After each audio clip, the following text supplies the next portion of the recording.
வாழ்க வையகம், வாழ்க வையகம், வாழ்க வளமுடன்.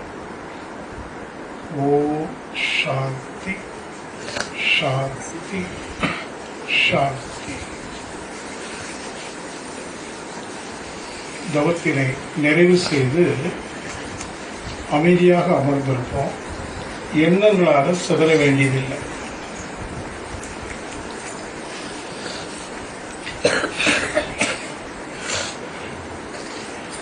இப்போ இந்த துரியாதி தவத்தில் ஒரு உண்மையை நீங்கள் புரிந்திருக்கணும்.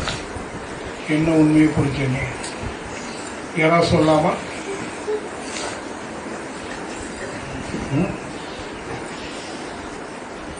இப்போ நாம் பண்ண தவம், பொதுவாக தவம்னு சொன்னால் எண்ணங்களற்று நிலைத்திருப்பது. ஆனால் இப்போ நம்ம செய்கிற போது நான் சில விஷயங்கள் அப்படியே சொல்லிட்டு வந்தேன், நீங்கள் பாவித்து கொண்டே வந்தீங்க.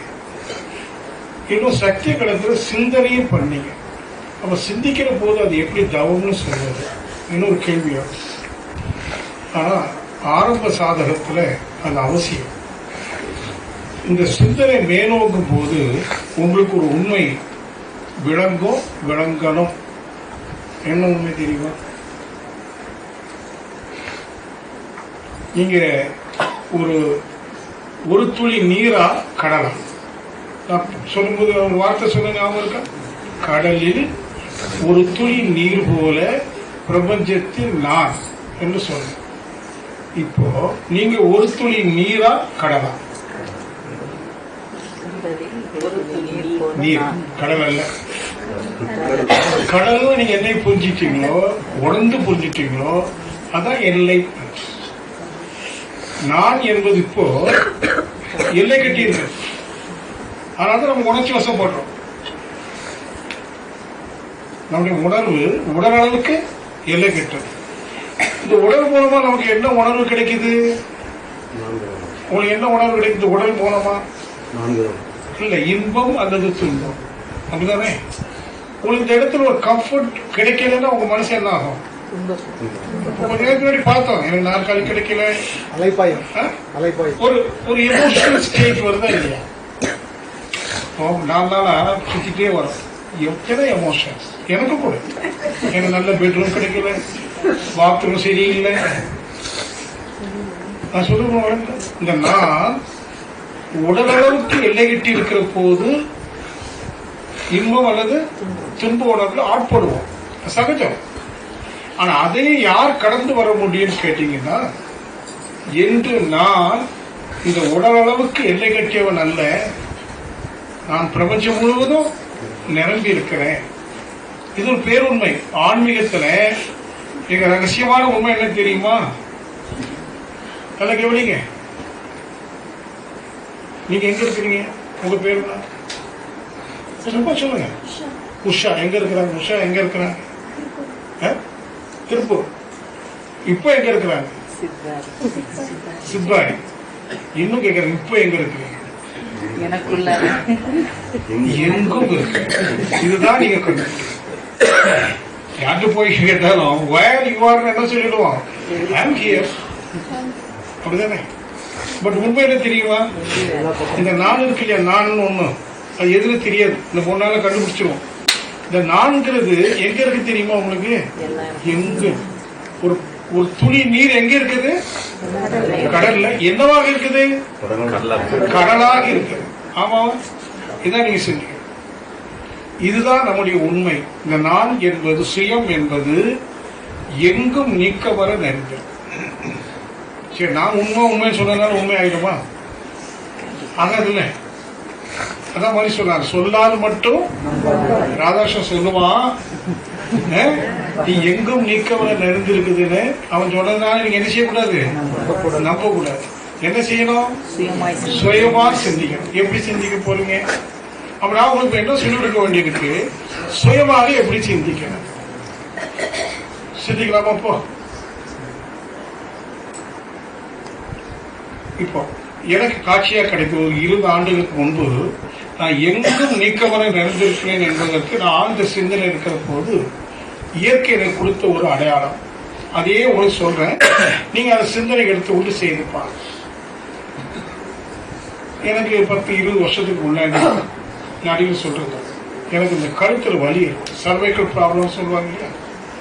அப்ப எங்ககிட்ட ஒரு பேம்பு இந்த ஆடிட்டுருவேன், என்ன ஊர்ஜன், அதில் நான் உட்கார்ந்து இருக்கிறேன். கடைக்கு போக முடியாது, ஏன்னா அவ்வளோ பேய். தலையெல்லாம் வச்சு அப்படியே உட்கார்ந்துட்டு சரி சும்மா உட்காந்து ஒரு தியானம் செய்யலாம் அப்படின்னு தவத்தில் அமைதியாக உட்கார்ந்து இந்த கேள்வியோட உட்கார்றேன். என்ன கேள்வி? நான் எங்கோ நீக்கமர நிறைந்திருக்கிறேன் என்று உபனிஷத் சொல்லுதேன், இதை நாம் எப்படி தெரிஞ்சுக்கிறது அப்படின்னு ஒரு கேள்வியோட கண்ண மூடி அப்படியே இருக்கிறேன். என்ன அறியாமலேயே டீப் மெடிடேஷன் நடந்துகிட்டே இருக்கு. அப்படி போகும்போது ஒரு காட்சி வரும். என்ன காட்சின்னா, எனக்கு முன்னாடி ஒரு கண்ணாடி தொழில், ஒரு மிரர். நான் கண்ண மூடி இருக்கிறேன், அது ஒரு கனவு மாதிரி. அந்த மிரர்ல நான் தெரிகிறேன். தெரியவானு தெரிய மாட்டேன், எல்லாரும் தெரியும். அடுத்தது என்ன ஆகுது, என்னுடைய ஊஞ்சல் வந்து அப்படியே டில்ட் ஆகுது. டில்ட் ஆகுற போது இந்த கண்ணாடி என்ன ஆகுது, அதுவும் சேர்ந்துக்க வருது. அங்க பாக்குறேன், அங்கேயும் நான் தெரியுறேன். திரும்பி இது இன்னும் இப்படி சுத்துது, கண்ணாடி இங்க வருது, அங்கேயும் நான் தெரியுறேன். அப்படியே பழைய பின்னாடி போறேன், கண்ணாடி என்ன ஆகுது, அங்க வருது, அங்கேயும் நான் தெரியுறேன். இப்படியே ஒரு வட்டம். இந்த காட்சி அப்படி மறைஞ்சிருச்சு. இப்ப எனக்கு புரிஞ்சு போச்சு நான் எங்கும் இருக்கிறேன். எப்படி புரிஞ்சுது சொல்லுங்க அப்படின்னா, இப்போ இந்த இடத்துல ஒரு நில கண்ணாடி வைக்கிறேன். தம்பி அசோக் வந்து நிற்கிறார். இந்த கண்ணாடியில தெரிவாரா? நீங்க தெரியுங்களா? கண்ணாடி எங்க வச்சாலும் தெரியுங்களா? ஒரு 100 அடி தள்ளி சொல்லுங்க. பெரிய கண்ணாடி வச்சா தெரியுங்களா? பக்கத்துல வச்சா சின்ன கண்ணாடி, தூரத்துல வச்சா அப்ப தெரியுங்க தானே.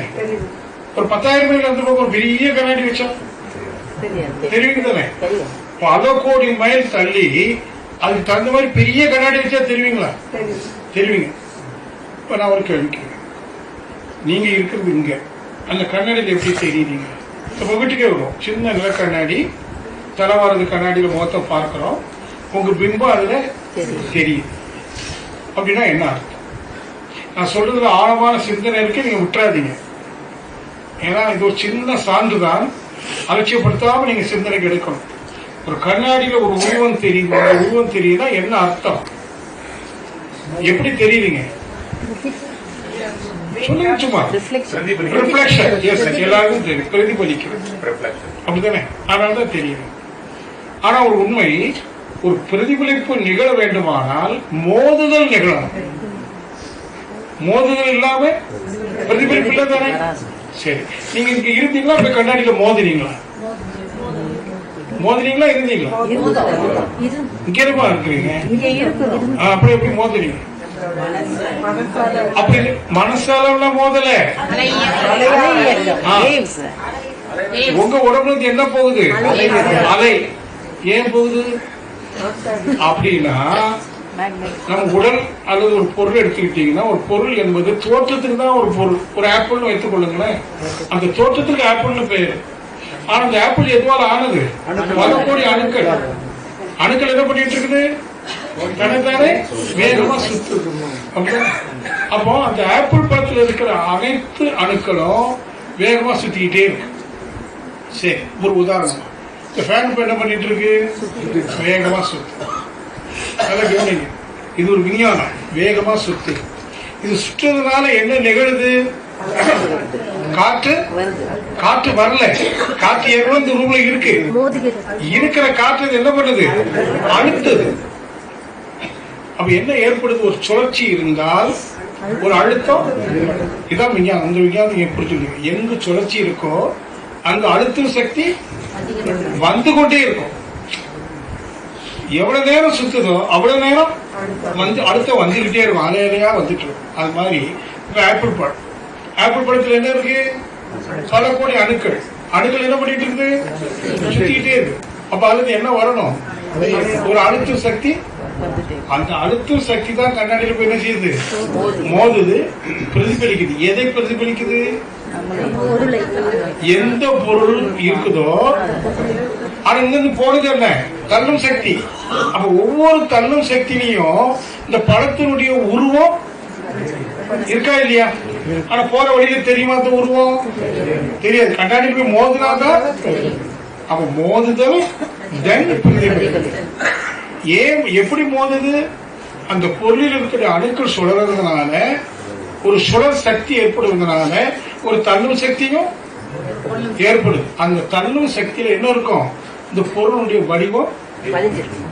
அப்படிதானா? இப்ப பாருங்க, நாங்க உட்கார்ந்து பொருள் வடிவத்தில் பிசிக்கலி ஆங்கிய பருவுடன் கேட்டதுக்கு என்ன போகுது? முன்னும், அதாவது கோள வடிவில் போகுது. போயிட்டே இருக்கு. எவ்வளவு தூரம் போகும்? போயிட்டே இருக்கும். ஏன்னா உடம்புல அவ்வளவு கோடி அணுக்கள் இருக்கு, சொல்லிட்டே இருக்கு, தர்ம சக்தி வந்துகிட்டே இருக்குன்னு சொன்னால் போயிட்டே இருக்கும். எவ்வளவு தூரம் போகும்? பிரபஞ்சத்தின் எல்லை அளவிற்கு போகும். இப்ப நான் பொருள் வடிவத்தில் இதுதான் நான். ஆனா அலை வடிவத்தில் பிரபஞ்சம் முழுவதும் நிரம்பி இருக்கா இல்லையா? இப்ப சொல்லுங்க, வயடியும் இது ஒரு விஞ்ஞானத்துல இப்ப ஒரு நிறுவனமா கண்ணாடிய நீங்க வீட்டுக்கு சிந்திக்கணும். கண்ணாடிலாம் கண்ணை மூடி சிந்திக்கணும். ஆமா, அப்படின்னா என்கிட்ட ஒரு அலையா நான் பிரபஞ்சம் முழுவதும் போறேன். அப்படி போறேனா இல்லையா? அது என்னுடைய ரூபம் இருக்குமா இருக்காதா? உருவம் இருக்கும். எப்படி இருக்கும்? அரூபமா இருக்கும். சொல்ல இடம் வளர்ந்து. அப்போ அரூபத்தில் பிரபஞ்சம் முழுவதும் நிரம்பி இருக்கேன், உருவத்தில் இங்க இருக்கிறேன். அது அரூபமாக இருந்தாலும் எங்கேயாவது மோதிச்சுன்னு வைங்க, இவன் உருவம் பிரதிபலிக்கும். அரூபம் ரூபமாக, அரூபா ரூபமாக நான் பிரபஞ்சம் முழுவதும் நிரம்பி இருக்கிறேன். இதான் விஸ்வரூபம். சிவன் என்ன எடுத்தாரு? விஸ்வரூபம் எடுத்தார். அது சிவன் அல்ல, ஜீவன். சிவன் வேறு ஜீவன் வேறு அல்ல. சிவனாரே ஜீவனாயிட்டு இருப்பரே திருமூலர் சொல்றார். ஜீவன் ஜீவன் சொல்றாங்க, ஜீவசக்தி. அது எரிசக்தி. அது ஏதோ சைவ சித்தாந்தத்துல மட்டும் சொல்றாங்க, பைபிள்லயும் சொல்லிருக்கு. நானே ஜீவனுமாய் இருக்கிறேன். இறைவன் சொல்வது போல ஒரு வாக்கு, நானே ஜீவனுமாய் இருக்கிறேன். நானே யாரு? இறைவன், சிவன். சிவனாரே ஜீவனாயிட்டு இருப்பரே. அப்போ விஸ்வரூபமா இருப்பது சிவனா ஜீவனா? ஜீவன். அதான் நான். யார் தெரியுமா? விஸ்வரூபி. நீங்க இருக்கிறதெல்லாம் விஸ்வரூபி. எங்கோ நிறைஞ்சிருக்கிறீங்க. இப்போ ஒண்ணு கேட்கிறேன், நீங்க பிரபஞ்சம் முழுவதும் நிரம்பி இருந்தால் உங்களுக்கு ஒரு 50 லட்சம் ரூபாய் தேவைப்படுது இல்ல? அந்த 50 லட்சத்தோடய இணைஞ்சிருப்பீங்களா, தனியா இருப்பீங்க? நான் ஜோடிக்கணும். ஒருத்தர் வியாபாரம் செய்ய போறாரு, அவருக்கு 50 லட்சம் ரூபாய் கேபிட்டல் போடணும். என்ன பண்ணலாம்னு ஆலோசிச்சுட்டு இருக்கிறாரு. இவருக்கு வேண்டிய 50 லட்சம் இவரும் தனித்தனியா இருக்குதா சேர்ந்துக்குதா? தனித்தனியா இருக்கு. நான் இப்ப சொன்ன கருத்தை புரிஞ்சுக்கிட்டீங்கன்னா தனித்தனியா சேர்ந்து இருக்கேன். நீங்க பிரபஞ்சம் நிரம்பி இருக்கீங்க அலை வடிவத்துல. அப்ப அலை வடிவத்தில் உங்களுக்கு என்ன தேவையோ அந்த பொருளோடு, உங்களுக்கு யார் தேவையோ அந்த உறவோடு இணைந்திருக்கிறீர்களா, பிரிந்திருக்கிறீர்களா? இணைஞ்சிருக்கிறோம், ஆனா உணராம இருக்கணும். அப்படிதானே? உணர்ந்துட்டீங்கன்னு வைங்க. தவம் எதுக்கு தெரியுமா? இந்த உணர்வை பெறுவதற்கு. எந்த உணர்வை?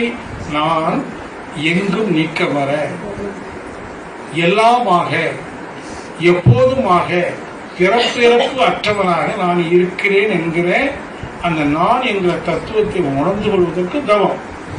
ஆனா முதல்ல விளங்கிக்கொள்ளும். விளக்கமில்லாத தவம் அனுபவத்தை தர. முதல்ல விளக்குறாங்க. வேதத்துல உபனிஷத்துல மகான்கள் என்ன சொல்றாங்க? நீ இந்த உடலளவுக்கு எல்லை கட்டியவன் அல்ல, நீ எங்கும் வியாபித்திருக்கிற சர்வ வியாபி, சர்வஞன். நீ யாரு? நீ அசோக் அல்ல, சர்வஞன். சர்வஞன் என்ன அர்த்தம்? சர்வஞன், எல்லாம் நீயே. இது உணர்வுக்கு வருமானால் நல்ல தவம் பண்ணி, தவம் பண்ணி அந்த அளவுக்கு உணர்வுக்கு வருவதற்கு அவர் செல்வின்னு சொன்ன தத்துவம் எல்லாம் பண்ண வேண்டியது. ரெண்டாவது பார்ப்போம். ஒரு காலகட்டத்தில் அந்த உணர்வு உங்களுக்கு ஒரு முறை தட்டிட்டா போகும். பிறகு உங்களுக்கு வேண்டியதெல்லாம் வேண்டிய காலத்தில் உங்களுக்கு தேடி வேண்டிய வேண்டியாங்கு ஏதலால் ஈண்டு தவம் முயலப்படும் திருக்குறள்ல இருக்கு. வள்ளுவர் சொல்றார், வேண்டிய வேண்டியாங்கு அப்படின்னு அர்த்தம் புரியுதா? உங்க பிள்ளைக்கு வயசு 23 வயசு ஆயிடுச்சு, ஒரு நல்ல வரம் வேணும், என் பிள்ளைய வந்து கடைசி வரைக்கும் கண்கலக்காம பார்த்து கொள்ளணும். வேண்டிய நமக்கு உள்ள ஒரு வேண்டுதல் வருது. வேண்டியாங்கு எய்தலால் ஈண்டு தவம் முயலப்படும். யார் தவம் முயல்றாங்களோ அவங்களுக்கு உணர்வு விரிந்து பிரபஞ்சம் முழுவதும் நிரம்பி அனைத்து பொருள்களோடும் அனைத்து உறவுகளோடும் ஒரு தொடர்பு ஏற்படுது இல்லையா? அதுக்கு அவன் நினைச்சா போதும். என் பிள்ளைக்கு 23 வயசு, இந்த வருஷத்துல திருமணம் பண்ணா நல்லது, ஒரு நல்ல பையன் நினைக்கிறான், அவனுக்கு தேடி வரும், இவன் தேடி போக வேண்டியது. உங்க வாழ்க்கையில உங்களுக்கு என்ன வேணுமோ நான் முதல் முன்னுரையில சொல்றேன், நீங்க தேட வேண்டாம், அது உங்களுக்கு தெரியும். ஆமாவா? சும்மா தலையில ஆட்டக்கூடாது. இருக்குமா? அது அப்புறம் பேசுவோம், அப்படியே பேசிக்கிறோம். நிகழ்ந்தது நல்லது, அனுபவத்துல பேசுவோம். உங்களுக்கு என்ன வேணுமோ அது உங்களை தான் தேடி வரும், நீங்க அதை தேடி போக வேண்டாம். இதுதான் ஆன்மீகம். இதுல இந்த இதுவரைக்கும் நீங்க ஆன்மீகத்தை பார்த்தீங்கன்னா கட்டாயம் நான் சொல்லலாம். ஏன்னா நம்முடைய குருமகனுடைய அந்த மேன்மை நான் சொல்லணும். இப்போ இது ஒரு வேத பாடசாலை, காலகாலமா வேதம் போதிக்கிறாங்க. எல்லா மதங்களிலும் அந்தந்த மதங்களும் எல்லாம் போதிக்கிறாங்க. ஆனா ஒரு மதத்துல சொல்லக்கூடிய போதனை வந்து இன்னொரு மதம் என்ன செய்யாது, ஏற்றுக்கொள்ள. ஏன்னா அது வேற்று மதத்தினுடைய போதனை. இப்ப ஆன்மீகம் எப்படி இருக்கு? ஏற்றுக்கொள்ள மாதிரி இல்லை. ஆன்மீகத்தை ஏற்றுக்கொள்ளமா வேண்டாமா? ஆனா ஒன்னு ஆன்மீகம் வேறு, எந்த ஆன்மீகம் வேறுன்னு தான் போயிட்டு இருக்கு. ஆனா மகிழ்ச்சினா அறிவியலோடு ஆன்மீகத்தை வந்து நம்ம வளர்க்குறாங்க. விஞ்ஞானத்தை வந்து எல்லா மதம் என்ன செய்தாகும், ஏற்றுக்கும். ஆனா ஒரு கிறிஸ்துவ மதம் இந்து மதத்தை ஏற்றுக்குமா? ஒரு இந்து மதம் இஸ்லாம் மதத்தை ஏற்றுக்குமா? ஏற்றுக்காது. ஆனா பூமி உருண்டைகிற விஞ்ஞானத்தை எல்லா மதமும் ஏற்றுதான் ஆகணும். அப்படிதானே? அப்படி பார்க்கும் போது இந்த சென்ற நூற்றாண்டிலும் இந்த நூற்றாண்டிலும் இதுவரைக்கும் வேதத்தில் சொல்லப்பட்ட அனைத்து மத வேதங்களில் சொல்லப்பட்ட கருத்துக்களை அனைத்து மதத்திலும் ஏற்றுக்கொள்ளக்கூடிய வகையில இது அறிவியலாக விஞ்ஞானத்தை ஆக்கினது மனுஷன். இப்ப அறிவியல் தான் சொன்னேன். ஃபேன் சுத்துறது அறிவியல் தானே, சுழல் சக்தி தான் அறிவியல் தானே, அது வந்து தன்னல் சக்தி தானே, அது விஞ்ஞானம் தானே. இப்போ விஞ்ஞானத்து மூலமா நம்ம என்ன நிரூபிச்சிருக்கோம்? நீ சர்வஞன். கீதையில உபனிஷத்துல நீ சர்வஞன், ஆத்மா சர்வ வியாபி சொல்லிருக்கு. ஆத்மா சர்வ வியாபி. இதுக்கு என்ன நிரூபணம் சொல்லியிருக்கு வேதம்? சொல்லல. தத்துவமசின்னு சொல்லியிருக்கு, ஆனா நிரூபணம் சொல்ல. இப்ப இந்த நூற்றாண்டுல எளிய முறையில வேதத்தை சொல்லிட்டேன். எப்படி நான் கொஞ்ச நேரத்துல சொன்னேன்ல, இப்ப நீங்க எங்க இருக்கிறீங்களா, எங்கும் இருக்கிறீங்க.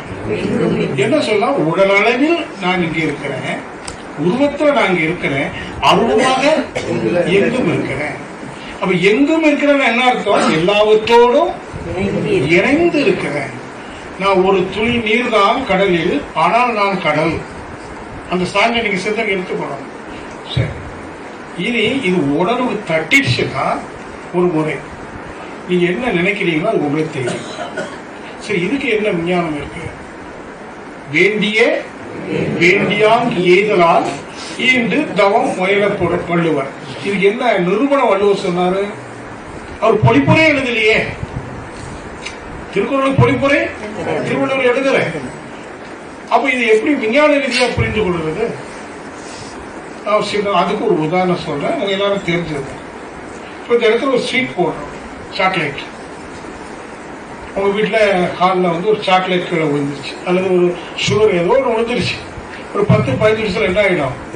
அன்னைக்கு இருக்கிற எலும்புகள் எல்லாம் வந்து இந்த இனிப்பை மொய்க்கும். உங்களுக்கு ஒரு விஷயம் தெரியுமா? எறும்புக்கு கண்ணு கிடையாது, தெரியுமா? தெரியுது. எறும்புக்கு அதுக்கு இந்த ஸ்வீட் கிடைக்கிறது எப்படி? சரி, இதுல ஒரு விஞ்ஞானம் இருக்கு. நான் சொல்றேன், ஒரு ஸ்வீட்டுக்கு ஒரு சாக்லேட் இருக்கு, அது சாக்லேட் பேர். ஆனா அந்த சாக்லேட்டா இருப்பது என்ன? பல கோடி அணுக்கள். அடிப்படை விஞ்ஞானத்தை புரிந்து கொள்ளுங்க. அப்ப பல கோடி அணுக்கள். அணுக்கள் என்ன பண்ணிட்டு இருக்கு? சுத்திட்டு. அதனால அந்த ஸ்வீட்ல இருந்து என்ன வருது? ஒரு தள்ளும் சக்தி அலை. அது அந்த அலை முழுவதும் பரவுது. அந்த தள்ளும் சக்தி என்கிற அலையில் என்ன இருக்கும்? எந்த பொருளிலிருந்து வருதோ அந்த பொருளின் உருவமும் தன்மையும் இருக்குதானே. அப்ப அது அலையா போகுது. அது என்ன இருக்குது இப்போ? ஸ்வீட்னஸ். என்ன இருக்கு? ஸ்வீட்ல இருந்து வரக்கூடிய ஸ்வீட்னஸ். அது போய் மூக்குல மோதுது. எறும்பு ஸ்மெல் பண்ணு. அது கண்ணு இல்லையா? தவம் பண்ணிட்டு இருக்கு கண்ணு மூடி. கண்ணு இல்ல. அது எந்த டைரக்ஷன்ல இருந்து அலை வருதுங்கிறத தெரிஞ்சுக்கிட்டு அப்படியே வந்து ஸ்வீட்டை சாப்பிடுது. இப்ப நான் ஒரு கேள்வி கேட்கறேன். ஏற்கனவே கேட்டதுக்கெல்லாம் பதில் சொல்லக்கூடாது. இப்ப எறும்பு தனது உணவை தேடியதா, உணவு எறும்பை இதோ நான் நீங்க இருக்கிறேன் வந்து சாப்பிட்டு போகணும்னு கூப்பிட்டுட்டான்? உணவு அழைத்ததா, எறும்பு உணவை தேடியதா? உணவு தான் அழைச்சது. உங்க பிள்ளைக்கு ஒரு வரன் வேணுமா, அவன் உங்க வீட்டை தேடி வரணுமா, நீங்க தேடி போகணும். இந்த அடிப்படை விஞ்ஞான உண்மை என்றால் உங்களுக்கு வேண்டியது உங்களை தேடி வரணுமா, நீங்க தேடணுமா? தேடி வரும். ஜீசஸ் கிரைஸ்ட் அது உலகத்துல சொல்றாரு. சொல்றாரு, no need to seek, no need to seek but seek. நீ தேட வேண்டிய அவசியம் இல்ல, பார், உன்னை தேடி வருவதை பார். எப்படி பார்க்கறது அவர் சொல்லல, அது வேறு அப்புறம் சொல்றேன். இது எதுக்கு சொல்றேன்னா, ஆரம்பத்திலேயே இனி வாழ்க்கையில நான் தேட வேண்டியது இல்லை, எனக்கு வேண்டியது என்னை தேடி வரும். ஆனா ஒரு கண்டிஷன், எப்போ? நீங்க எறும்பு மாதிரி இருக்கணும். எறும்பு மாதிரி என்ன அர்த்தம்? Without conditions. எறும்புக்கு பசி எடுத்துனா எனக்கு சாக்லேட் வேணும், கேட்பரிஸ் தான் வேணும்னு கேட்குமா? Without conditions, without expectations. அது எப்படி இருக்கு? ஜஸ்ட் பி, சும்மா இருக்கு. நீங்க நான் இருப்போமா? இருக்க மாட்டோம். இருக்கணும். எப்படி இருக்கிறது? ஏன்னா ஒருத்தர் ஒரு சிலர் கேட்கிறாங்க, இந்த சமூக அமைப்புல, இந்த குடும்ப சூழல்ல நான் எப்படி அப்படி இருக்க முடியும்? அது எப்படி இருக்க முடியுதுன்னு நம்ம பேசணும். அடிப்படையில் ஒரு உண்மை சொல்லிட்டோம் உங்களுக்கு. என்ன உண்மை? நீங்கள் எல்லாம் நீ அல்ல, நீ அல்ல. யாரு? விஸ்வரூபி. நீ சர்வ வியாபி, சர்வங்கன். எல்லா பொருளோடும் எல்லா ஜீவங்களோடும் தொடர்போடு இருக்கின்றாய். இந்த தொடர்பை உணர்ந்து கொண்டீர்களானால் உங்களுக்கு வேண்டியது உங்களை தேடி வரும் என்பதற்கு ரெண்டு சான்று. ஒன்னு கண்ணாடி, இன்னொன்னு எறும்பு. ஏன் திருப்பி சொல்றேன்? வீட்டுல போய் சுயமா சிந்தித்து தெளிந்து, அப்படியா அப்ப நான் என்ன செய்யணும்? நான் எங்கு வியாபித்திருக்கிற உணர்வை பெறணுங்கிற ஒரு ஆர்வம் உங்களுக்கு ஏற்படும். சரி, கண்ணு மூடி இருந்தா கோயில மேடிக்கிற சத்தம் கேட்குது, டிவி பாடல் கேட்குது, என்னால என்ன செய்ய முடியல, இப்போ விரிய முடியல, டிஸ்டர்பன்ஸா இருக்கு. நான் என்ன பண்ணணும்? அதுதான் நம்ம பேச போறோம். இந்த அடிப்படை விஞ்ஞானம் உங்களுக்கு புரியுதா? இதை நீங்க பிராக்டிக்கல் லைஃப் கொண்டு வருவதற்கு சாத்தியக்கூறுகள் என்ன என்பதை இந்த 3 நாட்கள் பல கோணங்களை சிந்திக்கணும். இப்போ உங்களுக்கு ஆர்வம் வந்துருச்சா? ஏன்னா நிறைய அவர் செல்வின் ஐயா சொல்லும் போது ஒரு 140 பேர் வந்திருக்கிறோம். இதுல தியானமே கத்துக்காத, வேதாத்திரி விஷயம் யாருமே தெரியாத நண்பர்கள் நிறைய பேர் வந்திருக்காங்க. ஆமா, அவங்க கொஞ்சம் யாருனாலும் வந்து கையை தூக்கலாம். எஸ், பின்னாடி ஒருத்தர் கை தூக்கலையா? ஒரு 10-15 பேர் தான் இருக்கிறீங்களா? நீங்க நிறைய பேர் சொன்னாங்க, ஒரு வழியில் போயிட்டாங்க. சரி, நீங்க தியானமே கத்துக்கொள்ளாத நண்பர்களா இருந்தாலும் நான் சொல்றது உங்களுக்கு புரிஞ்சுதாமா? நீங்க புரிஞ்சு? ஆமா. எப்படிங்க மிஸ்டர் கல்யாண சுந்தரம் அவர்கள், நீங்க எங்க வியாபித்திருக்கிற சொன்ன உதாரணத்தை வச்சு, சாதாரண உதாரணம் இல்ல, விஞ்ஞான ரீதியான ஒரு விளக்கத்தானே கொடுத்திருக்கிறேன். உங்களால ஒத்துக்க முடியும். வேற யாராவது வேதத்தின் மனுஷனை யாருமே தெரியாதவர்கள் வந்திருக்கீங்க, பரவாயில்லை. நான் ஒரு 15 நிமிஷம் விளக்கம் கொடுத்தோம் இல்ல, அறிவு சார்ந்த விளக்கம், அறிவியல், அதை உங்களால ஏத்துக்க முடியுதா? இல்லை, என்னங்க ஏத்துக்க முடியுது. இதுல ஒன்றும் முரண்பாடு இல்லையே. ஏன்னா நான் எதுக்காக சொல்றேன்னாக்கா, இது பொழுதுபோக்குக்காக நமக்கு உட்காரல. 5 தினங்கள் பொழுதுபோக்குக்காக வந்தா சொன்னா சுற்றுலா. இப்போ எங்கேயும் சுற்ற போறது இல்லை, இங்கேயே உட்கார்ந்து சிந்திக்கிறேன். இந்த சிந்தனை எனக்கு என்ன தேவைப்படுது, இதை நீங்க புரிஞ்சுக்கிட்டீங்களா? ஏன்னா இது விஞ்ஞான ரீதியான, இது மத ரீதியான பேச்சு அல்ல. எது? சுழல் சக்தி, தள்ளு சக்தி, பெர்லிங் wave, and spreading wave. Science, physics எல்லாரும் ஒத்துக்கிட்டு தான் ஆகணும். அப்படியான இந்த உடல் எதுவால் ஆனது? பல கோடி அணுக்களால் ஆனது. என் உடல்ல இருக்கிற அணுக்கள் என்ன பண்ணிட்டு இருக்கு? சுத்திட்டு இருக்குது. ஆகவே உடல்ல இருந்து என்ன போகுது? அலை போயிட்டு இருக்கு. எவ்வளவு தூரம் போகும்? போயிட்டே இருக்கும். அப்ப நான் எங்க இருக்கிறேன்? பிரபஞ்சம் முழுவதும் அலை வடிவத்தில் இருக்கிறேன். நான் மட்டும் அமைதியா எறும்பு போல இருந்தால், என் மனசுல ஒரு சங்கல்பம் போட்டிருக்கிறேன். என்ன போட்டிருக்கிறேன்? நான் எப்போதும் என் வாழ்க்கையில மகிழ்ச்சியா இருக்கணும், அமைதியா இருக்கணும், இறுதி மூச்சு வரைக்கும் இந்த ஆன்மீக பணி செய்து கொண்டே இருக்கணும், பலருடைய கண்களை திறந்து விடணும். இறைவா, அதுக்கு என்ன நீ ஒரு மீடியாவா யூஸ் பண்ண அப்படின்னு சங்கல்பம் கொடுத்து நான் அப்படியே சும்மா இருக்கேன்னு இருந்தா 2 நாள் கழிச்சு செல்வியன் ஃபோன் பண்ணுவார். என்னங்க சார், அடுத்த வாரம் 3 ஒரு கிளாஸ் வச்சுக்கலாமா? அவர் கூப்பிட்டு கேட்குறாரு. அங்கே ஒரு அரேஞ்ச்மெண்ட் நடந்து போச்சு. டாக்டர் வந்து ரூம் தரேன் சார். திடீர்னு உடனே வச்சுக்கோமே. இது எதனால ஏற்படுது? உங்க சங்கல்பம். யார் மூலம் ஒரு பிளாட்ஃபார்ம் எனக்கு கிடைக்கும்? எனக்கு ஒரு பிளாட்ஃபார்ம் வேணுமே. அப்போ இந்த கூட்டத்தில் யாரோ ஒருத்தர் வந்து ஒரு பிளாட்ஃபார்ம் செட் பண்ணிட்டு கூப்பிடுறாருன்னு வைங்க. இது எப்படி நிகழ்ந்தது? சங்கல்பம். அலைவடிவத்தில் எங்கும் போறேன், அவர்கிட்ட நுழையிறேன், பெனிட்ரேட் பண்றேன். அவர்கிட்ட ரிஃப்ளெக்டர் கண்ணாடியில் என்ன பண்ணுது? Clash, then reflection and refraction ரெண்டும் நடக்கும். பிரதிபலித்தலும் நடக்கும், ஒளி சிதறலும் நடக்கும். Reflection and refraction. அப்போ நான் நினைச்சேன் அது செல்வின்ட்டு போய் மோதி இருக்கு, அங்கிருந்து ரிஃப்ளெக்ட் ஆகும். 2 நாள்ல போன்ல கேட்கிறேன், 3 நாள்ல பண்ணலாமா? எதுக்கு சொல்ல உங்களுக்கு புரியுதா? ஏன்னா இங்க இருக்கிற ஒவ்வொருவருக்கும் ஏதோ சில பல சங்கடங்கள் இருக்கும். சுமந்திருத்தம் வந்து இங்க வந்த இடத்துல கொஞ்சம் மறந்துருக்கீங்க. சிலர் மறக்கிறதுக்காகவே இங்க வந்திருக்காங்க. எதை மறக்கிறதுக்கு? வீட்டுல பிரச்சனை, சங்கடம். ஒரு 5 நாள் அங்க போய் இருந்துட்டு வரும். மறுபடியும் எங்க தானே போகணும்?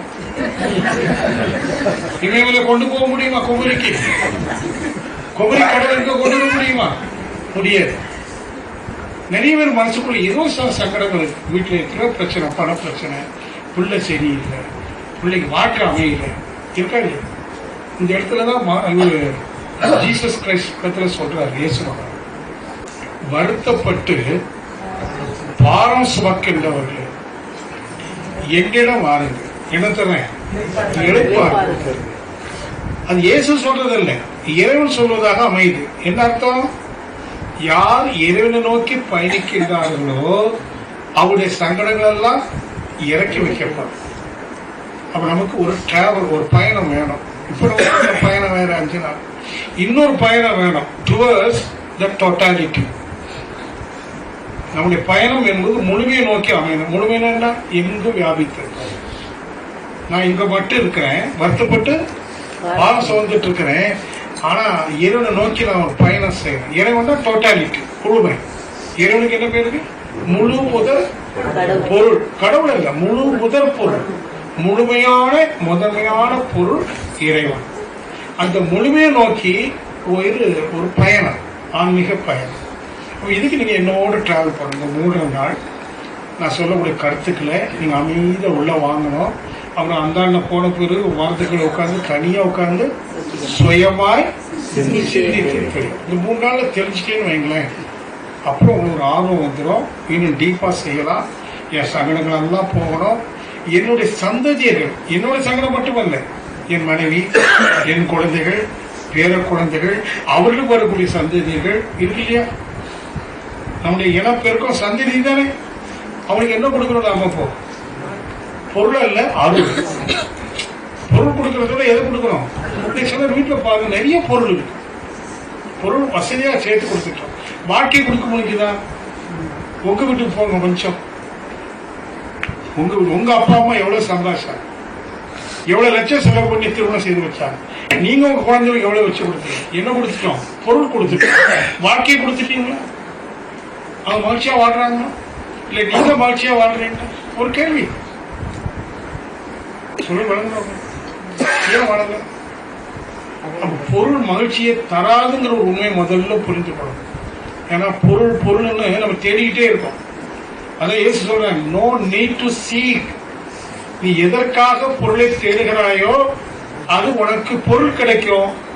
எதற்காக பொருளை தேடுகிறாயோ அது கிடைக்காது. அது பட் சீன பாரு சொல்லும் போதே அத உன்னிடம் இருக்கு பாருன்னு அர்த்தம். தேடாத பாருன்னா என்ன அர்த்தம்? அது உன்கிட்ட இருக்குன்னு அர்த்தம். நீ எதை எதற்காக வெளியில் தேடுகிறாயோ அது எங்க இருக்கிறதா? உன்னிடம். இது ஒரு அடிப்படை உண்மை நீங்க புரிந்து கொள்ளணும். நீங்கள் வெளியில் எதை எதற்காக தேடுகிறீர்களோ, எதை தேடுறீங்க? வெளியில நிறைய பணம் எதுக்காக? வீடு கட்டணும், நல்ல பங்களா, ஏசி பங்களா கட்டணும், கார் வாங்கணும், எல்லா பெட்ரூம்ஸ்லயும் டிவி வைக்கணும், எல்லாத்தையும் எதுக்காக? இதெல்லாம் எதுக்காக தேடுறோம்? மகிழ்ச்சிக்காக. என்ன சொல்லப்படுது? நீ எதை எதற்காக? மகிழ்ச்சிக்காக தேடாதுங்கிற. ஏன்னா அது கிடைக்காது. ஏன்? மகிழ்ச்சி எங்க இருக்கு? உங்ககிட்ட. அருள் உங்களிடம் இருக்கிறது, பொருள் வெளியில இருக்கு. நம்ம பொருளிலிருந்து அருள் கிடைக்கும் என்று பொருளை தேடிக்கொண்டே இருக்கிறோம். பொருள் நிறைய கிடைச்சு போச்சு, அருள் கிடைக்கல. அதுதான் வீட்டுல அமைதி இல்லை, நிம்மதி இல்லை, குழந்தைகளுக்கு வாழ்க்கை சரியா அமையல, பிரச்சனைகள், சங்கடங்களை சுமந்துட்டு இருக்கோம். இவ்வளவு சங்கடத்தை சுமந்துட்டு நம்ம எங்க போவோம்? சாதாரணமா எங்கேயாவது கோயிலுக்கு போவோம். ஏன்? ஏன்னா இறைவன் சொல்லிட்டான், என்னிடம் வாருங்கள் இளைப்பாறுதல் தருகிறேன். ஒரு சிவன் கோயிலுக்கு போயிட்டீங்க, அங்க இருக்கிற வரைக்கும் இளைப்பாறுதல். வெளியில வந்துட்டீங்கன்னா சிறப்பா காணும், பல பிரச்சனை உண்டு.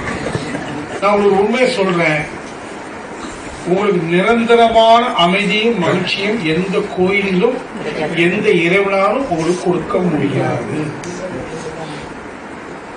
நான் சொல்றேன், நீங்க கோச்சிக்க வேண்டாம். வள்ளுவர் சொல்றேன், வேண்டுதல் வேண்டாமை இலானடி சேர்ந்தாலுக்கு யாருக்கும் இடும்பை இல்லை. இடும்பைனா துன்பம். யாருக்கு என்னைக்குமே துன்பம் கிடையாது. வேண்டுதல் வேண்டாமை, நோ பிரேயர். ஆனா நம்ம என்ன பண்றோம்? இது எது சொல்றேன்னா, இன்னைக்கு காலையில் நிறைய பேர் கோயில்ல பார்த்தேன். தப்பு இல்லை, நான் தப்பு சொல்லல. ஆனா நீங்க புரியாத காரணத்தினால உங்க அப்பா அம்மா என்ன சொல்லி கொடுத்தாங்க? கேளுன்னு சொல்லி கொடுத்தாங்க. சின்ன வயசுல படிக்கும்போது கூட கோயிலுக்கு போகும்போது பிள்ளையார் கோயிலுக்கு போயிட்டு, முருகா எனக்கு பிள்ளையார் கோயிலுக்கு போய் முருகாங்க, பிள்ளையாரே மேட்ச் 100 கொடு, 100 கொடு, நான் 3 தேங்காய். சின்ன வயசுலயே பிராக்டிஸ் பண்ணிட்டோம். சோ நமக்கு கேட்கணுங்கிற ஒரு அர்ஜி இருந்துகிட்டே இருக்காமா இல்லையா? ஆனா வள்ளுவர் என்ன சொல்ற பாருங்க, வேண்டுதல் வேண்டாமை. நீ கோயிலுக்கு போய் எதையும் கேட்காது, நன்றி சொல்லு. எனக்கு கூட ஒரு வாழ்க்கையை கொடுத்துருக்கிற இறைவா, நான் உனக்கு நன்றி. ஆனா நம்ம என்ன பண்றோம்? கேட்கணும். கிடைக்கும். கிடைக்குமா கிடைக்காதுங்களா? உங்க நம்பிக்கை என்ன? நம்பிக்கை கிடைக்கும், அதான நம்பிக்கை. ஆனா ஒரு விஷயம் தெரியுமாமா உங்களுக்கு? இந்த நம்பிக்கை இருக்குல்ல, இட்ஸ் நாட் ஸ்டேபிள். ஆமா, நம்பிக்கை என்ன இல்ல, நிலையானது இல்ல. நேற்று நம்புறதை நீங்க என்ன பண்றோம்? மறுக்கிறோம். நேற்று மறுத்ததை இன்று நம்புகிறோம். இன்னும் பாருங்க, தெய்வத்தால் ஆகாதுன்னே வள்ளுவர் சொல்ற. ஒரு கவிதை சொல்றாரு, தெய்வத்தால் ஆகாது. தெய்வத்தால் ஆகாதுங்கிறது ஆமாவா சொல்லுங்க. என்னங்க, தெய்வத்தால் ஆகுதுன்னு உடனே சொல்லியிருக்காங்க. எல்லா மதங்களிலும் காலகாலமா என்ன சொல்லியிருக்கு? தெய்வத்தால் ஆகாது உண்டுமா? உண்டுமா? சொல்ல மாட்டேங்கிறீங்க. இப்ப சொல்றது கொஞ்சம் பயப்படுறீங்க. தெய்வத்தால் ஆகாதுன்னு வள்ளுவர் சொல்றேன், நீங்க என்ன சொல்றீங்க? ஏன்னா முயற்சி மெய்மறுத்த கூலி தரும் அடுத்த வரி வந்தாலும் மகிழ்ச்சி என்ன சொன்னாருன்னா, வள்ளுவர் சொல்றதுக்காக நீ ஏத்துக்காதேங்கிற, சொல்லால் மட்டும் தெய்வத்தால் ஆகாது. வள்ளுவர் நம்பாதேங்கிற, சுயமா சிந்தித்தே தெளிவாய். ஏன்னா எனக்கு எங்க அம்மா என்ன சொல்லி கொடுத்தாங்க? இறைவன் கேளு, கொடுப்பாரு, அதெல்லாம் நம்பிக்கை. ஆனா தெய்வத்தால் ஆகாதுன்னு இவர் சொல்லிட்டார். நான் சிந்திச்சேன், என்ன எப்படி புரிஞ்சுக்கிறது? எப்படி புரிஞ்சுக்கிட்டேன்? நான் 2 திரையை விதைக்கிறேன். என்ன விதைக்கிறேன்? இதுல முருகா, இதுல பனைமரம் வரட்டும், தெய்வத்தால் ஆகுமா? கவனிக்க, அர்த்தத்தை புரியுது. எப்படின்னா, தெய்வத்தால் ஆகாதுன்னு உடனே ஆகாதுங்கிறது போயிடாதீங்க. அர்த்தம் என்ன? நீ எதை விதைத்தாயோ அதை அறுவடை செய்கிறாய். திணை விதைத்தால், நான் திணை விதைச்சிட்டு பனைமரம் வரணும், எப்படி வரும்? வராது இல்ல. இதான் நீங்க புரிஞ்சுக்கணும். நீங்க செய்த செயல் என்ன, கேட்கிற கேள்வி என்ன? எவ்வளவு தப்பு பண்ணியிருக்கோம், எவ்வளவு பேருக்கு துன்பம் கொடுத்துருக்கோம், எத்தனை கோழி சாப்பிட்டுருக்கோம். ஆமா தானே? எவ்வளவு பாவம் செஞ்சிருக்கோம். இப்போ உங்க வீட்டுல துன்பம் வருதுன்னா முருகான்னா அவன் கண்ண திறப்பானா? நீ செய்தது என்ன, கேட்பது என்ன? தப்பு தப்பா செஞ்சுட்டு வாழ்ந்துட்டு கேட்ட அதான் தெய்வத்தால் ஆகாது. முயற்சி மெய்வர்த்த என்ன முயற்சி தெரியுமா? இப்போ உங்க செய்த பாவ வினைவெல்லாம் இறக்கி வைப்பதற்கு என்ன முயற்சி வேணும்? இனி மிச்சம் இருக்கிற காலத்துல நம்முடைய கடமை என்னன்னா, நம்ம கொண்டு வந்த பாவ மூட்டைகளை இறக்கி வைப்பது. அது முயற்சி மெய்வர்த்த. அது கஷ்டம். எது கஷ்டம்? பாவ மூட்டையில இறக்கி வைக்கிறது கஷ்டம். அதான் வள்ளுவர் சொல்ற முயற்சி மெய்வருத்த. வேதனையா இருக்கும், துன்பப்படணும். அவங்களுக்கு தான் அந்த முன்னோர்கள் நீங்க புரிந்துக்கணும். இந்த 3 நாள் என்ன பண்ண போறோம் அப்படின்னா நான் சொல்லிட்டேன். விஞ்ஞான ரீதியாக இங்க பல மதத்து அன்பர்கள் இருக்கலாம். நம்முடைய மனவளக்கலை எந்த மதத்தையும் சார்ந்ததல்ல, இன்னும் சொன்ன மதத்தை கடந்தது. என்கிட்ட கேட்டீங்கன்னா என்ன மதம்? எனக்கு ஒரு மதமே இல்லை, ஜாதி சுத்தமா இல்லை, மொழி இல்லை, நாடு ஒண்ணு இல்லை, நான் ஒரு மனிதன். இந்த இடத்துக்கு நீங்க 3 நாள்ல வரணும். அப்படி வந்துட்டு போனீங்கன்னா இல்லம் திரும்பிய பிறகு இந்த முயற்சி எடுக்கணும். சுற்றுலா போகலாம், தப்பு கிடையாது. சினிமா போகலாம், ஹோட்டலுக்கு போகலாம், நல்ல ட்ரெஸ் பண்ணலாம், எல்லாம் பண்ணலாம். எதையும் திறக்க வேண்டியது இல்லை. ஆனா மனசுல ஒண்ணு வைத்துக் கொள்ளுங்க, நான் எங்கும் நீக்கவர நிறைந்திருக்கிறேன் என்பதை அவர் ஒரு சிறு விஞ்ஞான சார்ந்த வைத்து விளக்கி விட்டார். நான் புரிந்து கொண்டேன். எனக்கு வேண்டியது என்னை தேடி வரும், நான் தேடி போக வேண்டியது இல்லை அப்படின்னு ஒரு சமாதான மனசுல வரணுமா இல்லையா? அதுக்கு நிறுவனம் 10 நிமிஷம் உங்களுக்கு கொடுத்துது. யாருக்காவது முரண்பாடு இருக்கா சொல்லுங்க. எனக்கு நிறைய படிச்சவங்க இருக்கீங்களா, விஞ்ஞானம் படிச்சவங்க இருக்கிறீங்க, உயர்ந்த சிந்தனையாளர்கள் இருக்கிறீங்க. ஏதோ நான் சொன்ன 10 நிமிஷம் சபை கருதி நீங்க வாய் மூடிட்டு இருக்கணும்னு அவசியம் இல்லை. நீங்க கேட்கலாம். ஏன்னா இனிமேல் நம்ம வேற ஒரு பாதையில டிராவல் பண்ண போறோம். மதிய சாப்பாட்டுக்கு அப்புறம் இந்த உண்மையை உணர்வதற்கு நமக்கு என்ன வேணும்? ஒரு தகுதி வேணும். ஆமா இல்லையா? மென்டலி நமக்கு கொஞ்சம் ஒரு தகுதி வேணும். அந்த தகுதியை உண்டுபட்டுதான் சிறப்பு யோக வாழ்வு. இந்த பயிற்சிக்கு சிறப்பு யோக வாழ்வு பேர் கேட்டீங்கன்னா அந்த தகுதி வந்துதான் சிறப்பு யோக வாழ்வு வந்தது. என்ன தகுதி? இப்போ சொன்ன உண்மையை நீங்க புரிந்து கொண்டிருக்கலாம், உணர்ந்து கொண்டீங்களா? நான் எங்கும் நீக்கவரை நிறைந்திருக்கிறேன் என்பது உணர்வு பூர்வமா அனுபவம் ஆயிடுச்சுதான்? ஆகல இல்ல. எப்ப ஆகும்? சரி, என்னைக்கு ஆகும்? ஒரு கேள்வி எழுதுங்க. நாளைக்கு ஆகும். Next moment it is possible. The very next moment it is possible. எப்போ தெரியுமா? உங்களோட தகுதி இருக்குமா? இப்ப நம்முடைய பயிற்சியும் முயற்சியும் எதை சார்ந்ததாக இருக்கணும்? தகுதி மேம்பாடு, தர மேம்பாடு. நம்முடைய தரத்தை மேன்மைப்படுத்தினால் the very moment you can feel your totality. You are everywhere. Krishnan மகாபாரதத்தை சொல்லுவான் அர்ஜுனன், நான் எங்க இருக்கிறேன்? நானே அனைத்துமாய். அந்த பாடல் ஒரு மனம் செடி கொடியும் நானே. ஒரு பாட்டு இல்ல, எல்லாம் நானே, எல்லா உயிரும் நானே. இது கிருஷ்ணன் இல்ல, நீங்க சொல்லணும். ஒவ்வொருத்தர் ஒரு கட்டத்துல எல்லாம் நானே உங்களுக்குள்ள அந்த உணர்வு தட்டருமானால் என்ன வேணும்? தர மேம்பாடு. உங்களுடைய தரம் எப்படி இருக்கு? கீழ்த்தரமா மேல்தரமா? கீழ்த்தரம் சொல்ல தப்பு கிடையாது, அதுக்கு நீங்க பொறுப்பு அல்ல. அதெல்லாம் இந்த 3 நாள் பேசி நீங்க அதை ஆர்வத்தோடு வீட்டில் போய் அதை பிராக்டிஸ் பண்ணீங்கன்னா வரும். இதுக்கு நீங்க குண்டலினி தியானம் கத்துக்கணும்னு அவசியமே இல்லை. நம்ம கத்துக்கல இல்லை, அவசியம் கிடையாது. நீ எந்த தியானமும் கத்துக்க வேண்டிய அவசியம் இல்லை. தர மேம்பாடு தான் என்னன்னு புரிந்து கொண்டு சரியா செய்தீங்கன்னா ஒரு நாள் செய்து நீங்க சுத்தம் ஆயிட்டீங்கன்னு வைங்க. ஆத்ம சுத்தின்னு சொல்லுவாங்க இல்லையா? சுத்தம் அப்படியே கண்டுபிடி சும்மா இருந்தீங்கன்னா போதும், தியானம் நிகழும். தியானம் நீங்க செய்ய வேண்டியதில்லை, தியானம் செய்யக்கூடியது அல்ல. அது இப்ப நாம செய்யறதெல்லாம் கான்சென்ட்ரேஷன், இட்ஸ் நாட் மெடிடேஷன். தியானம் தானா நிகழும். உங்களுக்கு தியானம்னா என்னப்போ? நீங்கள் இறைவனாக மாறி நிற்கிற ஒரு நிகழ்வு தான் தியானம். அகம் பிரம்மாஸ்மி நான் இல்லையா? அந்த அது ஒரு நிகழக்கூடிய, தானாக நிகழக்கூடிய ஒண்ணு. எது? தியானம். தியானம்னா என்ன? தெய்வீக நிலை. தியானம் என்றால் தெய்வீக நிலை. அது நிகழும், நீங்க செய்ய முடியும். எப்போ நிகழும்? உங்களுக்குள்ள அந்த தரம், தகுதி நீங்க ஏற்படுத்திட்டாங்க. இன்னைக்காவது ஒரே ஒரு மொமெண்ட், ஒரு க்ஷணம் நிகழ்ந்தா போதும். என்னன்னு, நீங்க முழுமையா இருக்கிற உணர்வு இருக்குல்ல, ஒரே ஒரு தரம் நினைச்சா போதும். அப்படி நீங்க எப்ப நினைச்சாலும், கண்ணை திறந்து நீங்க நினைச்சாலும் கூட நீங்க எங்க வியாபித்துக்கு தெரியும். உணர்வு தட்டிடுச்சு. இதனால என்ன கிடைக்கும்? இப்ப அம்மா மங்கள அம்மா ஏதோ ஒரு அனுபவம் சொல்ல வந்தாங்க இல்லையா? என்ன அனுபவம்? எனக்கு நேற்று ஒன்று நிகழ்ந்தது. அது மாதிரி உங்களுக்கு நிறைய நிகழும். பஸ்ஸுக்காக காத்துட்டு இருப்பீங்க.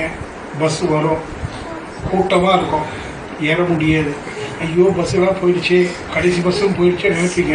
ஒரு அழகான கார் வரும், ஐயா ஏறுன்னு சொல்லுவாங்க, கூட்டிகிட்டு விட்டுருவாங்க. நீங்க பஸ்ல கூட்டத்துக்கு அடிக்கடி போடலை, ஏற போறீங்க. அருமையான கார். இது எப்படி நிகழ்ந்தது அப்படின்னா, நீங்க எல்லாமாகவும் சர்வ வியாபியாகவும் இருக்கிற உணவு தட்டிய பிறகு உங்க வாழ்க்கையில தடை என்பதற்கு இடமே இல்லை. இதுல ஏதாவது கருத்து வேறுபாடு அல்லது புரியல கொஞ்சம் கேள்வி. அப்ப நீங்கெல்லாம் யாரு? சர்வங்க. பரமாத்மா என்ன பேரு? பரமாத்மா சர்வங்க. நீங்கெல்லாம் யாரு? நீங்க போய் மதிய கண்ணாடி பார்ப்பீங்களா? தலைச்சி வருது பார்க்கும்போது சர்வங்க எல்லாம். அதாவது எப்பொழுதும் என்னை காணவெல்லாம் எவனோ அவனில் நான் இருக்கிறேன். கிருஷ்ண பரமாத்மா சொல்ற மாதிரி ஒரு வசனம் என்ன இருக்கு? எப்பொருளிலும் என்னை காணவெல்லாம் எவனோ. அப்ப நீங்க கண்ணாடியில ஏதோ பார்க்கணும். எங்க ஊர்ல கன்னியாகுமரி போற வழி, எங்க ஊர் கன்னியாகுமரி நாகர்கோயில். கன்னியாகுமரி போற வழியில சாமி தோப்பு ஒரு இடம் இருக்கு. அங்க ஒரு 300 வருடத்துக்கு முன்னாடி ஒரு பெரிய ஞான வள்ளல் வாழ்ந்தார். அங்க ஒரு கோயில் கட்டி வச்சிருக்காங்க. இங்கேயும் கோயிலாம் கட்டி வச்சிருக்காங்க, ஹனுமான் சிலை எல்லாம். அந்த கோயில விக்கிரகமே கிடையாது, ஒரு கண்ணாடி மட்டும் இருக்கு. எங்க அந்த மைய பகுதின்னு சொல்லுவாங்க இல்லையா? நீங்க போய் சாமி போட்டுட்டு வரணும். கியூல போய் நிற்பாங்க, எல்லாருமே சாமி கும்பிடுவாங்க. எதை கும்பிடுவாங்க? கண்ணாடி. கண்ணாடியில் என்ன தெரியும்? நீதான் சாமின்றாரு. எங்க ஊர் கைமணி தேசிய நாயபிள்ளை தெரியுமா? அவர் ஒரு பாட்டில் எழுதியிருக்கிறார். சுசீந்திரன் ஒரு ஊருக்குல, சுசீந்திரன் பெரிய கோயில். அந்த கோயிலை பார்த்து பாடுறார். எனக்கு பாட்டு ஞாபகம் இல்லை, சில வரிகளை சொல்றேன். கோயில் கண்டேன். முதல் வரி என்ன? கோயில் கண்டேன், தெப்ப குளம் கண்டேன், மாட வீதி கண்டேன், கூட கோபுரம் கண்டேன், எல்லாம் கண்டேன் எழுதிட்டு கடைசியில் ஆண்டவனே கண்டிலேனே. புரியுதா உங்களுக்கு? அடுத்த வரி, உள்ளத்தின் உள்ள அநதி. அவன் எங்க இருக்கிறான்? இங்க இருக்கிறான். இப்ப நீங்க என்ன பண்ணணும்? இறை வழிபாடுன்னா என்ன? தவம் தான் இறை வழிபாடு. இறைவன் இருக்கிற இடம் அங்க. அப்ப தவத்தின் மூலமாக அதை நீங்க தரிசிக்க முடியும். எதை தரிசிப்பீங்க? இறைவனில் உங்களை என்னவாக? இறைவனாக. உங்களை இறைவனாக தரிசிக்கிற ஒரு இடம் அகம். அகம் பிரம்மாஸ்மி. ஆனா அதுக்கு என்ன வேணும்? மீண்டும் சொல்றேன், தகுதி வேணும். நம்மகிட்ட இல்லை. இங்க இருக்கிற யாத்தி அது எப்படி நீங்க சொல்லலாம்? நான் தான் சொல்லுவேன், ஏன்னா எனக்கு தகுதி இல்லையே. பிடிச்சி உட்கார வச்சிருக்கீங்க.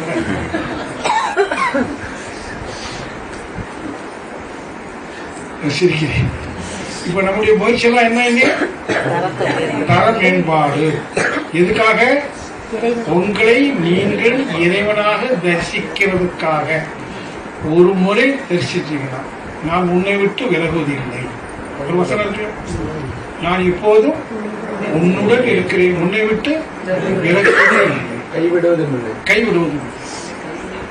இந்த அனுபவம் வந்த பிறகு என்ன தெரியும்? எந்த ஒரு தனியா கூட போங்க, உங்களுக்கு ஒரு ஆபத்து வரும். ஒரு ஆபத்து வரும். அதான் அருட்காப்பு.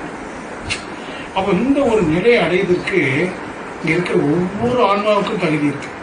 அந்த தகுதியை நாம பெருகிக் கொள்ளணுங்கிறது தான். இதுதான் வேதத்தை சொல்லிக் கொடுத்த பாடம். இன்று நேற்றல்ல, 1984ஆம் ஆண்டு பிப்ரவரி மாதம் 22ஆம் தேதி ஐயாவை சந்திச்சோம். அன்னையிலிருந்து விதைக்கப்பட்ட உயர்ந்த கருத்துக்கள். அது கொஞ்சம் காலம் ஆகுமே. விதைச்ச உடனே என்ன ஆயிட முடியாது, அறுவடை செய்ய முடியும். அதுக்கு நீண்ட காலம் காத்திருந்தோம். இப்போ உணர்வு ரீதியாக கிடைச்சிருக்கு. எனக்கு கிடைச்ச ஒரு பாக்கியம் உங்க எல்லாருக்கும் கிடைக்கும். பட் நீங்க என்ன பண்ணணும், ஒரே பயணம் செய்யும். இந்த பயணம் அது கிடைக்க வரைக்கும் இந்த பயணம் முடியக்கூடாது. எங்கெங்க ஒரு வருஷத்துக்கு நடத்துகிறோமோ அந்த வாய்ப்பை பயன்படுத்தி ஒரு முறை 2 முறை வந்து ஐயா அவங்க சொன்ன மாதிரி அழகர் ஐயா அவங்க வந்து ஒரு ஃபிசிக்ஸில் டாக்டரேட் வாங்கினவங்க. மகிழ்ச்சியோட 10-15 வருஷம் அந்த விஞ்ஞான ரீதியான ஆராய்ச்சி சிந்தனை அதுக்கு சாமிஜோடு அவர் பயணம் செஞ்சவங்க. நானும் அந்த மாதிரி நீடான பயணம் செஞ்சுருக்கோம். ஸோ ஒரு கிஃப்ட் கிடைச்சிருக்கு. இது எனக்கு கிடைச்சிருக்கு. நான் ஒரு தற்பெருமையில் சொல்கிறேன், அப்படி சொல்கிறது கிடைச்சிருக்கு. அது நான் என்ன செய்தாகணும், ஷேர் பண்ணணும். ஒரு மகான் சொன்ன மாதிரி என்ன கொடுக்குறேன் நீங்கள் வாங்குவீங்களான்னு கேட்டார். தெரியுமா உங்களுக்கு?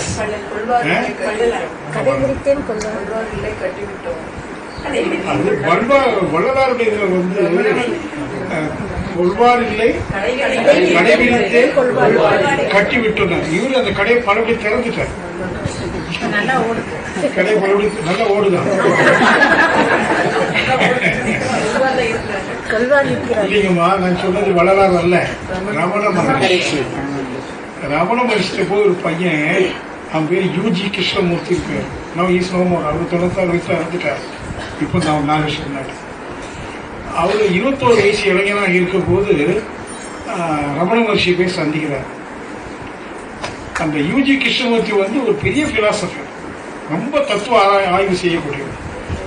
ரமண மகர்ஷியில போய் டீ விட்டா சாப்பாடு ஆச்சா ஒரு சார் இந்த உடம்பு சொல்லிட்டு ரமண மகர்ஷிட்ட போய் ஐயா அந்த ஞானம்னு எல்லாரும் சொல்றாங்க அப்படின்னு ஒன்று உண்டுமான்னு கேட்குறேன். உடனே ரமண மகர்ஷி உண்டுங்கிறார். உண்டுனா எனக்கு தர முடியுமான்னு கேட்கிறேன். உன்னை அவர் சொல்றாரு, என்னால் தர முடியும், உன்னால பெற முடியுமான்னு கேட்டேன். அப்படின்னு அர்த்தம் புரியல. இப்போ அந்த பிள்ளை எனக்கு தருவீங்களான்னு கேட்டாரு. தருவோம்மா, அதை வச்சு உன்னால மேலே வர முடியுமான்னு கேட்கும் போதுக்கு அர்த்தம் என்ன, உன்னால் வர முடியாதுன்னு என்னால் தர முடியும், உன்னால் பெற முடியுமான்னு கேட்டாலும் என்ன பொருள்? என்னால தர முடியும், உன்னால பெற முடியாதுன்னு சொல்லிட்டாருல. அவன் ஒரு நல்ல சுயமா சிந்திக்கிறவன். என்னால் தர முடியும், உன்னால் பெற முடியாதுன்னு சொல்றாரு. என்னால் பெற முடியாது என்றால் இவரால் தரவும் முடியாது. ரமண மகர்ஷியால எனக்கு ஞானத்தை தர முடியாதுன்றான். யாரால தர முடியும்? சுயமாய் சிந்தித்தே இங்கதான் முயற்சி பண்ண முடியும். இது எது சொல்றேன்னா, நீங்க முயற்சி பண்ணீங்க, உங்களுக்கு என்னென்ன வேணுமோ அத்தனை கிடைக்கும்.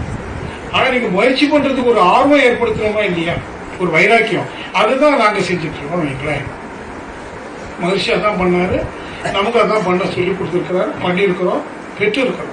சின்ன சின்ன இடர்பாடுகள், பிரச்சனைகள், உடல் நோய், பண பிரச்சனை எல்லாம் வரும். அப்படி எதுவுமே பாதிக்கவே செய்ய